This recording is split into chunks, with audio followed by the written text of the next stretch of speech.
안녕하세요. 이해광입니다. 오늘은 11월 30일, 이제 올해 11월도 다 지나가고 있습니다. 엊그제였죠. 11월 28일, US 내셔널 시큐리티 카운슬, 미국의 국가 안전보장회의 정도 되겠습니다. 번역을 하면은. 그래서 발표를 전격했는데요. 중국이 억류하고 있는 미국인 3명과 미국에서 구금되어 있는 중국인 2명의 교환 석방 조건이 타결돼서 이들이 지금 석방되고 있다. 그런 과정에 있다. 그렇게 발표가 됐습니다.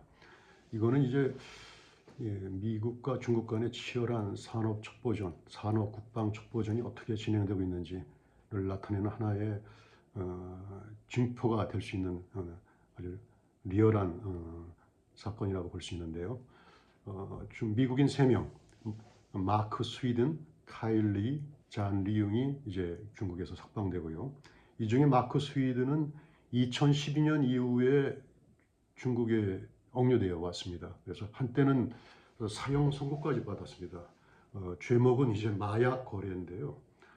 그래서 이제 장기간 10년 넘게 이제 억류가 되어 왔고, 카일리는 기업인인데 2016년 이후에 중국에 억류되어 왔고 2018년부터 이제 첩보 간첩 혐의로 이제 구속되어 있었습니다.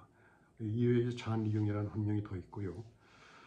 여기에 반해서 2명의 중국인은 이제 간첩 혐의로 미국에 의해서 정부에서 구속됐는데 미국 이익에 반하는 간첩 행위를 했다. 그런 혐의입니다. 그래서 GE, 제너럴 일렉트릭이죠. GE의 에비에이션, 항공 회사에 침투해서 기술을 빼내려 했다. 그런 첩보는 역할을 하다가 이제 잡혔는데요. 한 명은 슈엔준이고 한 명은 시차오 퀸입니다. 슈엔준은 중국의 국가안전보장회 안전위원회, 스테이트 시큐리티 에이전트, 국가 안전위원회 첩보원으로 활동을 했습니다. 그래서 미국의 GE 에이비에이션에 침투해가지고 제트 첨단 기술을 유출하다가 빼내려다가 결국 이제 막바지에 잡혀가지고 결국 빼내지는 못하고 이제 검거가 됐습니다. 시처오키는 이 슈엔준의 동료인데 미국의 예비군 US 아미 오브 리저브에 어떻게 접근해가지고 정식 가입을 해서 미국 군대에 좀 더 군대 조직에 좀 더 진일보해서 들어갔는데 이 슈엔준과 다른 미국 내 다른 중국의 산업 수혜들과 함께 미국 내부에 침투를 해서 특히 이제 미군 정보 분야의 내막을 좀 빼내려다가 결국 이제 그런 과정에서 체포가 됐습니다. 그래서 지금 이들이 석방이 된 것과 관련해 가지고 석방 시점이 좀 이제 묘하다 그런 관측이 있습니다. 그래서 지금 바이든 행정부가 서서히 이제 끝나고 있는 과정에서 이런 석방 교섭이 성공한 거는 좀 중국의 뭐 새로운 차기 미국 행정부에 대한 뭐 우호적인 제스처가 될 수 있다 그렇게 관측도 나오고 있는데요. 기본적으로 바이든 정부는 마크에서 이들 석방을 위해서 상당히 꽤 노력을 좀 기울인 걸로 알려져 있습니다. 바이든 대통령 자신이 이번 얼마 전에 있었던 페루에서의 에이펙 정상회의 때 시진핑 중국 국가주석을 만나서 이들 석방을 위해서 노력을 좀 했고 이것이 이제 시 주석에서 받아들여져서 전격적으로 이제 석방이 됐습니다. 그래서 이 사건은 전반적으로 첨단 기술, 국방 기술의 중요성, 이 기밀의 중요성을 좀 드러내는 건데요. 특히 첨단 기술은 현대 사회에서 여기서 납부되면은 아무리 거대 기업도 뭐 순식간에